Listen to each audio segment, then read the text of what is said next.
Les routes de l'été Sud Radio, 10h midi, Laurence Perrault. Et vous le savez, c'est l'heure de l'apéro. Mais pourquoi donc on a appelé cette rubrique ainsi? Allez-vous vous poser comme question? C'est l'heure de l'apéro. Ben oui, Laurence Perrault, en plus de ça, c'est pas comme si elle n'était pas journaliste vitivinicole et c'est pas comme si elle n'aimait pas les vins avec modération, bien évidemment, puisque comme le dit mon ami Alain Marty, on est toujours sur une consommation raisonnable et raisonnée. Mais ça n'empêche pas que grâce à la viticulture, on peut prendre des apéritifs sympathiques et pas que, et que l'on peut découvrir des régions. Ça s'appelle l'onotourisme. On va s'arrêter au domaine Roumagnac. Le domaine Roumagnac avec Nicolas Roumagnac qui nous rejoint. Bonjour Nicolas. Bonjour. Vous êtes en Zoom avec nous, donc ceux qui veulent vous retrouver sur la page Facebook de Sud Radio vont pouvoir également vous voir. On est à Villematier dans le 31, donc dans la Haute-Garonne. 20 rue Régade. Donc ça c'est sympa. Un mot sur ce domaine Roumagnac qui porte le même nom que vous alors qu'il n'y a pas de lien normalement. Oui, c'est l'histoire un peu exotique du domaine, c'est vrai. Donc, je suis associé à Jean-Paul Roumagnac. Moi, je suis Nicolas Roumagnac. On se connaît depuis plus d'une vingtaine d'années. Homonyme, mais par contre associé. On partage la même passion pour notre vie. Et voilà. Pas du tout de la famille, on est d'accord, hein? Alors, pas directement, ouais, tout à fait. Ouais. On a retrouvé quelques traces, mais rien de direct. Alors, on va parler évidemment du domaine, mais on va parler, si vous voulez bien, aussi de l'appellation Fronton, qui n'est pas assez connue encore, qui avait peut-être un peu l'idée, ou du moins l'image de vin un peu trop musclé, un peu trop solaire, alors que pas du tout. J'aimerais qu'on parle de cette appellation Fronton dont vous faites partie, Nicolas. Alors, on a une actualité, un cliché tout trouvé. Fronton, c'est un ballon de rugby entre Toulouse et Montauban. Alors là, il y a 2800 hectares, il y a plus de 130 exploitations. Et effectivement, comme vous le dites, ce sont des vins qui n'ont rien à voir avec des vins rustres ou charpentés. On est sur des vins gourmands, des vins plaisir. Exactement. La négrette, j'en parle depuis tout à l'heure, parce que je trouve que grâce à la négrette, on peut faire de jolies fêtes. Elle était facile avec modération. Et les vins de Fronton, tout est bon. Voilà, ça aussi, c'était fait. Un mot sur ce cépage, qui est quand même le cépage du Fronton. C'est le cépage emblématique de notre appellation. Rapidement, on a des notes aromatiques florales tout trouvées, puisqu'on est sur des arômes de violette, avec Toulouse sans match. Ensuite, bien sûr, des notes sur de cassis, de petites baies rouges et des jolies épices réglissées. Ouais, c'est vraiment joli. Parlez du domaine maintenant. C'est un domaine qui fait combien d'hectares ? Aujourd'hui, on dépasse les 20 hectares. On a 100% du process maîtrisé chez nous, c'est-à-dire qu'on vendange, on vinifie, on élève dans notre chai et on met en bouteille, voilà, du producteur au consommateur. Le domaine existe depuis combien de temps ? Alors, le domaine, il existait depuis 3 générations. Moi, je suis la 4e. Et donc, maintenant, on est en plus une équipe qui s'est étoffée. Donc, on est ravis. On a créé 2 emplois de plus. Wow. Donc, on est 5 personnes maintenant sur le vignoble. Vous m'avez dit en hectares, combien vous en avez exactement ? On n'est pas tout à fait, un peu moins de 22 hectares. Et quel cépage vous avez dessus, à part la négrette ? La négrette, vous allez retrouver la syrah, ensuite le cabernet sauvignon, le cabernet franc et le gamay pour les rouges et les rosés, et un sauvignon blanc et chardonnay pour les blancs.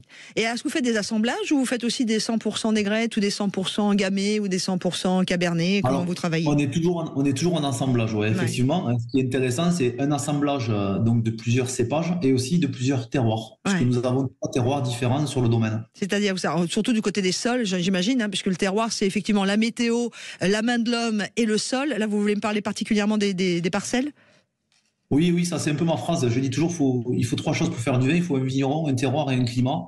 Voilà. Le vigneron, le terroir, on le connaît. Le climat, ça va la valeur aléatoire. Mais on travaille, en fait, on est on est entre le Tarn et la Garonne, donc on travaille sur des premières terres de limon, de boulbène. On a ensuite des rougettes, des argiles. Et on a aussi quelques graves. Alors évidemment, quand on aime boire un petit peu le vin, ou quand on aime beaucoup évidemment le vin, mais toujours avec beaucoup de modération, et j'insisterai beaucoup dessus, parce que le vin, ça doit rester un plaisir, et des fois le plaisir, c'est juste un verre, donc vraiment beaucoup de modération, surtout si vous prenez la route. On ne prend plus un seul verre d'alcool quand on prend la route, et le reste aussi d'ailleurs, on en parle beaucoup en ce moment. Très concrètement, essayez de me faire imaginer vos vins.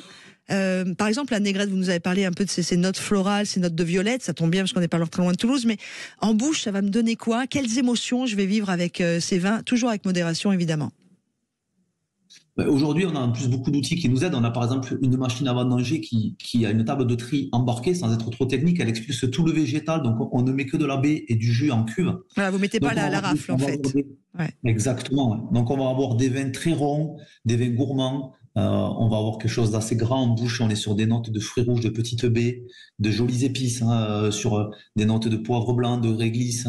Donc ce sont des vins qui sont très gourmands et aussi pluriels par rapport à l'accord mets et vins, parce que on boit l'apéro, mais on aime bien aussi chez nous la culture de la tapas et des plats aussi un peu gourmands. Donc ça fonctionne bien sur la gastronomie. Puisque c'est l'heure de l'apéro, toujours avec modération, quel genre de tapas vous metteriez avec vos vins pour l'apéritif, ou quel genre de spécialité? Chez nous, par exemple, sur les vins blancs, on va se régaler. Alors, je passe les clichés des crustacés, on peut s'amuser sur des couteaux grillés, on peut s'amuser sur les tartares de Saint-Jacques. Oui, mais en apéro. Parce que moi, j'adore un verre de vin blanc avec modération à l'apéro. Voilà, ça fonctionne très bien. Après, comme je dis souvent, c'est aussi très bon le vin avec pas grand-chose, simplement des petites tapenades, on est sur des petits fritons de canard. Enfin, vous savez qu'on est dans une belle région. J'adore. Vous parliez tout à l'heure avec Moustache, qui est un ami et un client aussi, et je pense qu'il a de belles idées pour tout ça. C'est cool. Nicolas Romagnac, le domaine Romagnac, je rappelle, on est du côté de Régade, enfin rue Régade, 20 rue Régade. D'ailleurs, il y a une histoire sur le numéro 20. Je vois qu'il y a eu des fuites. Ouais, exact. Mais en fait, on a eu un maire très conciliant. Il m'a laissé le choix de numéro et vous avez bien compris que c'est moi qui ai choisi le numéro 20. Je trouve que ça allait bien avec le domaine. Ouais, non, c'est une très bonne idée. Je voudrais qu'on parle de ce que vous avez, parce qu'il y a la Coupe du Monde de rugby qui arrive. Effectivement, vous allez, du côté de la Haute-Garonne et de Toulouse, accueillir cette Coupe du Monde, entre autres, et vous avez même pensé, Nicolas, à créer un peu une cuvée spéciale qui va accompagner. Ouais, exactement. Alors, on est dans une culture ibérique. Moi, je suis franco-espagnol. On est à 2 heures de l'Espagne chez nous. On a la cuvée Bodega que vous allez pouvoir retrouver. Donc, Bodega qui veut dire bar à vin, bien évidemment. Donc, on aura Bodega sur les 3 couleurs, aux couleurs de l'équipe de France. Oh, joli. Et ce vin, ça sera quoi? On est sur un Sauvignon blanc chardonnay pour le blanc. On est sur un rosé de saignée, donc Négrette Syrah Gamay pour le rosé. Alors, juste, on va expliquer à nos amis la saignée, parce qu'il y a les rosés de presse et les rosés de saignée. C'est-à-dire le rosé de saignée, c'est-à-dire que c'est simplement les premiers jus par gravité. Il n'y a aucune action mécanique sur le jus et la vendange. Ce sont les premiers jus par gravité qui s'écoulent de la cuve. Voilà, on va juste rappeler que la majorité des raisins sont à peau rouge et que donc les rosés, c'est en fait la peau qui teinte l'intérieur de la chair qui peut être blanche. Exactement. Et l'idée, c'est d'emmener des rosés de gastronomie qui sont vraiment vineux et avec une très très belle intensité aromatique. Top. Allez. Et domaine Romagnac, on voulait en parler. Un mot sur le no-tourisme. Je vous laisse 30-40 secondes pour nous raconter, parce qu'on peut faire des choses exceptionnelles avec vous au domaine pour se balader. Oui, très vite. Au-delà des visites et des dégustations, on fait des vols en montgolfière. On fait également tout ce qui est gyropode et balade en trottinette électrique dans les vignes. Donc, on sait vous accueillir avec grand plaisir. Et ça, c'est vraiment quelque chose d'incroyable. N'hésitez pas, c'est une équipe qui est passionnée. Vous l'avez entendu avec Nicolas Romagnac qui est à mes côtés. Merci beaucoup, Nicolas. Merci beaucoup, Laurence. À très bientôt. Merci à vous. Et puis, donc, domaine Romagnac, on rappelle l'adresse, c'est 20 Régade, Régade, RAYGADES, 31 000 à Ville-Mathieu. On n'est pas très très loin de Toulouse, évidemment. Un gros bisou à Jules. On est à 20 minutes du Capitole. Voilà, allez les voir, dégustez leur vin, faites de l'onotourisme, c'est vraiment sympa.